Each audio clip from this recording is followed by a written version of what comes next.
मित्रों, आप सभी को कोजागिरी पूर्णिमा की शुभकामनाएं। आज कोजागिरी पूर्णिमा है।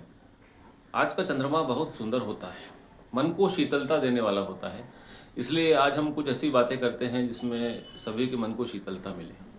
अनेक जातकों का ये एक चिंता रहती है, ये एक प्रश्न रहता है कि हम इतने अच्छे कर्म करते हैं, हमारा कुछ नहीं होता है। और हम अनेक लोगों को जानते हैं जिनके कर्म अच्छे नहीं हैं, लेकिन उनको कोई फर्क नहीं पड़ता है, उनका कुछ बुरा नहीं होता है, उनका सब अच्छा ही होता रहता है।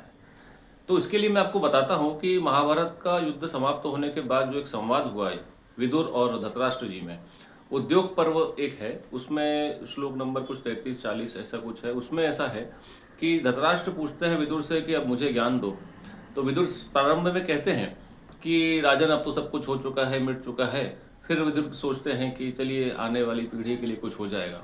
तो उसमें एक श्लोक आता है, वो श्लोक है, पाप कर्म तम किंचित यदि तस्मै न दृश्यते। पाप कर्म तम किंचित यदि तस्मै न दृश्यते नृपते तस्य पुत्रेषु पौत्रस्यपि च नृपत्रिषु। इसका अर्थ ये है कि राजन, पाप करने वाले के पापों का फल मिलता हुआ नहीं दिखता है, लेकिन उन पापों का फल पुत्र को, पौत्र को और आने वाली पीढ़ियों को, यानी कि 3 पीढ़ियों तक भुगतना पड़ता है। और फिर हम कुछ जातक ऐसे होते हैं जिनको लगता है कि हमारे साथ ऐसा क्यों हुआ, उसको हम पितृदोष भी बोलते हैं, इस तरह की बातें हैं। तो सिंपल ये है मन को शांत करने के लिए कि अगर हम चाहते हैं कि हमारे आने वाली पीढ़ियों को, पुत्रों को, पौत्रों को कष्ट ना हो, तो हम अपने कर्म को सुंदर रखें, अच्छा रखें।